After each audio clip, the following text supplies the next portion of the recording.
The rise in cost and inflation, living the American dream doesn't seem to be as attainable these days.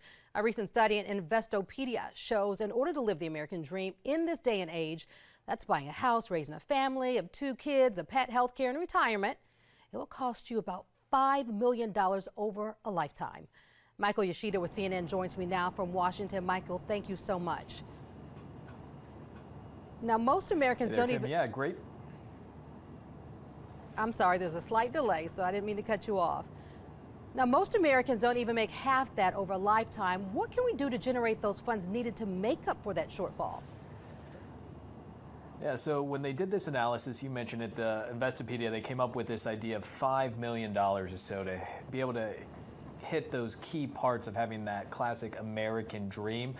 The challenge there is that a study from a few years ago from Georgetown University found that the median income for those who hold a bachelor's degree, it comes out to about $2.8 million over your lifetime. So obviously there's a big gap there for many Americans. And those we spoke with who did this study talked about how the best way to try and go about bridging that gap is figuring out ways where the money you are making can actually work for you. These are things we often talk about, whether it's putting it in a savings account, real estate, investments of other kinds, the stock market.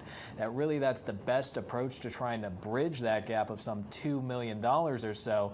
But they also wanted to add that, yes, that $5 million, that big number, that's getting the headlines from this study. But they hope people take away from this that yes, that's their analysis, but really you should be looking into what your American dream is. What are those key pillars that you're looking for? And then figure out what your actual number is for that American dream. Work back from there, figuring out between your salary and other ways of getting income, how can you try and make it a reality? Now, Michael, the Investopedia study broke down those pillars that you were talking about that we need to look at, and that was like health care, owning a pet, college, different things like that. So let's talk about each of those pillars and how have they changed from year to year. Yeah, so not surprisingly, the costs for these different pillars, they've gone up over the last few decades, but also especially over the last year. You laid out some of them just there, but let's go ahead and put them up on the screen. We've got a graphic showing you the 8 pillars that they calculated for. You can see them as well as the costs associated with them.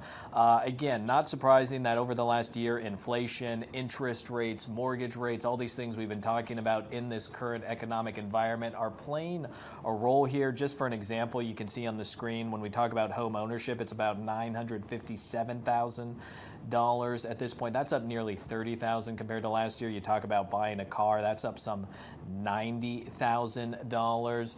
So a lot to keep an eye on there. But one interesting thing I'll point out is wedding. While everything else is up year over year, weddings, that's actually gone down about $6,000 in their analysis. So maybe a little bit of good news for those who have that ideal of getting married, having that nice wedding as part of their American dream, at least according to this analysis, that's actually gone down in cost.